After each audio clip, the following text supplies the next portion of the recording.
During wet seasons, most cities and rural areas alike receive plenty of water, which often get wasted. And when the dry season sets in, they go to lack again. The situation is even made more complicated by the current global challenge, climate change, leading into increase in temperature and resultant decrease in water levels for most surface and underground water sources.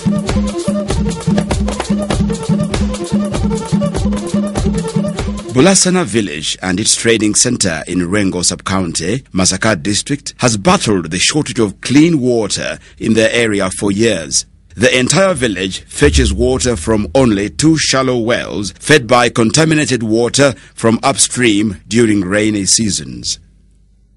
Although the well is choking with dirt and its water is yellowish, residents as well as animals are scrambling for it, as it's the only source of water.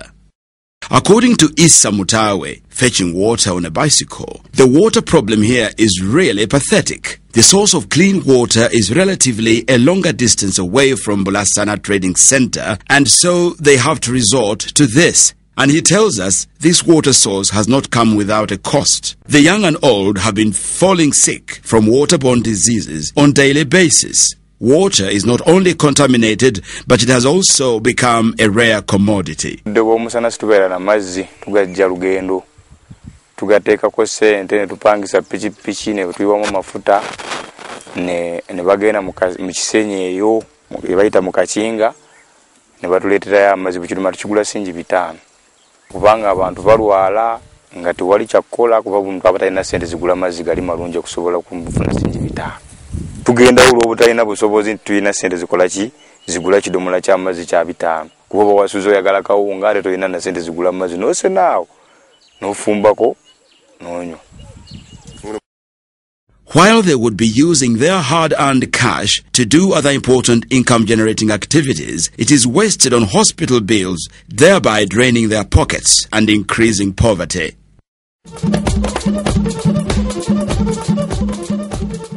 While they appreciate the lack of water in the area, there is an understanding now through the Environment Concern Organization, TECO, that human activities are to blame for the water shortage. TECO has made it clear that protecting water catchment areas and reforestation would remove this problem in the long run. It's not uncommon to hear people in Lwengo relating the lack of water and resultant poverty to the indiscriminate cutting of trees for timber, firewood and charcoal.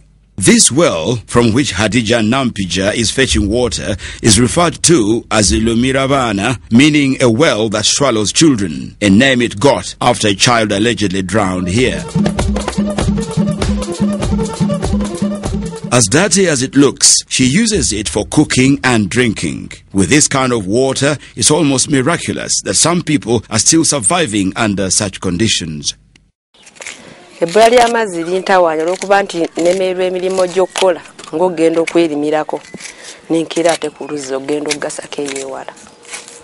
Nembira nga nkeera mu mazzi ati bwe nandikoledde abaana bange nembira ate nga nkeera mu mazzi ga nkuba ga bidiba kubiteekawo nti olw'okuba tetuyina netumala gateekawo. Eno waggulu bwe gati ne gakkirira gonna n'ekasasiro waako paka mu luzzi naffe ne twenonerayo tufumba. Tuganya kwa tetuyina kyakukola tujja kufa tulikuba ki tumala gaganywa. Like Bulasana village, Byangiri village is also trapped in the same water mess. Residents have even gone ahead to make channels along roads and walkways to trap rainwater that gushes down from the hills and trenches into a well down the valley. On a typical evening, children come down to this well in big numbers. 196 families of Byangiri village depend on this well for their source of domestic water supply. They are, however, a frustrated community, and the chairman could not hide his anger against their political leaders, who he decries have let them down. Just nearby is another well. While its water looks cleaner, people in this community cannot fetch water from it because the stench that emanates from this source is unbearable. Galate wali machafu kusinga gano twagawunya n'obutuka wawunya oluwunya ngeri jambi subi omoni gabeera mu ate wali omuna amakuba abasomuka nga bayitamu era sengoze mutuntu bansanze abana nga basana banyo nabava kusomera ina bayisiya wano osanga basana ebikopo byabwe nga banywa era bwebulwadde obutagwa n'eddagala ly'Lwengo ffe tulimalayo wano kubanga baleeta abaana musujja lubyamira ng'okukolera kwa lukiseera. At least the picture is not all grim. There is a ray of hope under such a dark cloud. The environment concern, TECO, a community-based organization, CBO in Masaka, with the financial support from UNDP and UNEP, Poverty Environment Initiative, PEI, is moving forward to address the water-related problems by educating communities on water harvesting and storage.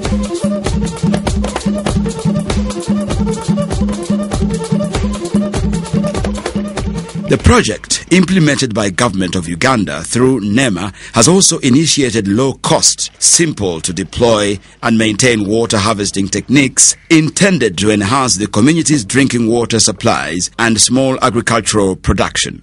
This underground water harvesting tank has brought relief to Kibona village and most especially the families neighboring this widow, Mrs. Fulgencio Najemba.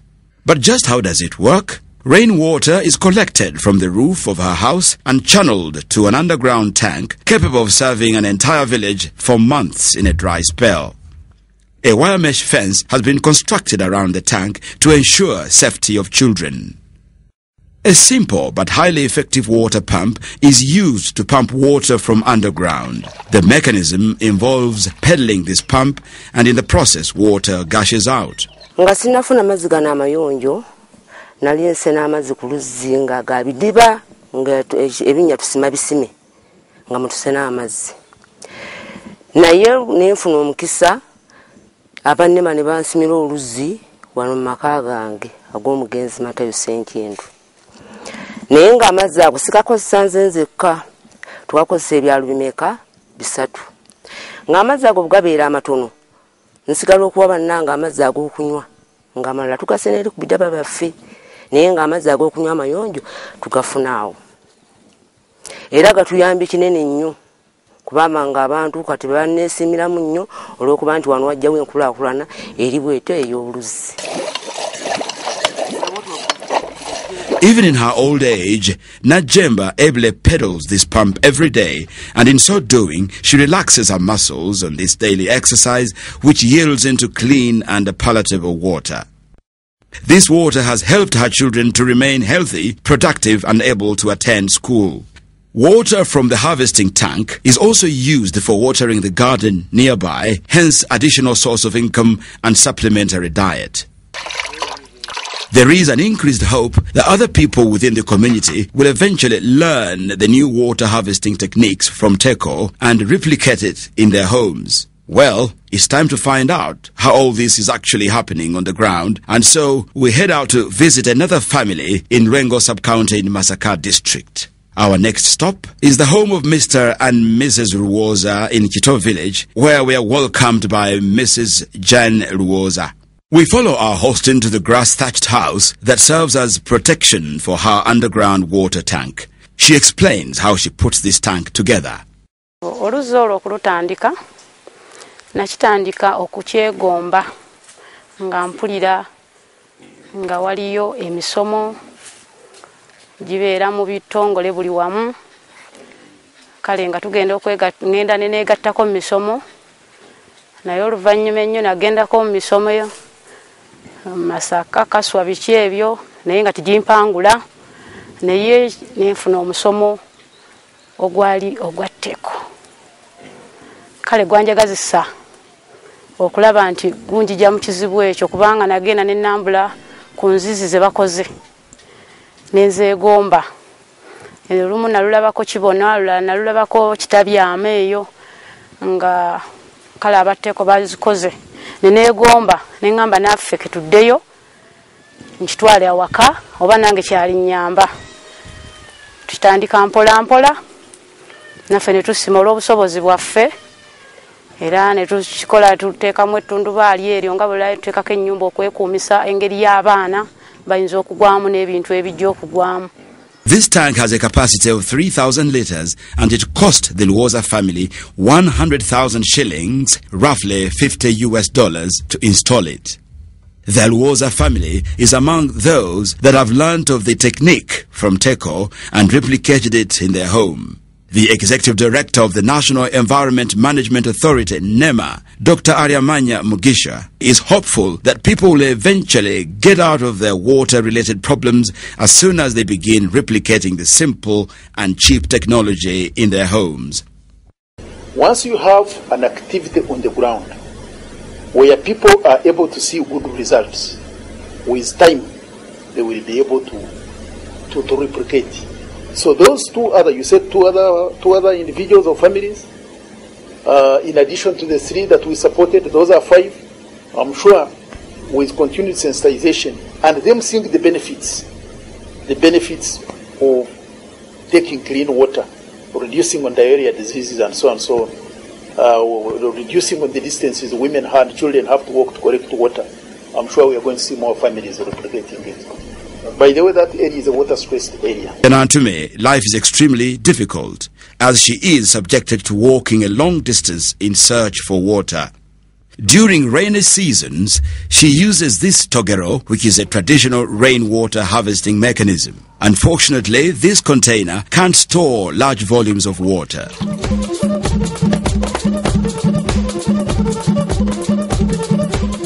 Like the other community-based organization, Nsona Development Association, based in Kayunga Sub-County, Kayunga District is also addressing the problem by teaching their fellow community members on how to enhance their drinking water supplies by trapping every drop of water whenever it rains.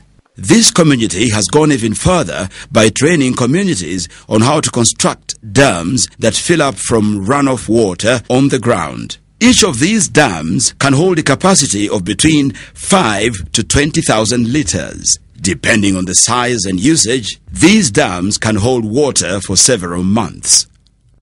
Here is a simple drama reflecting life in a household, offering an eye-opener to people in the audience on how to get clean drinking water.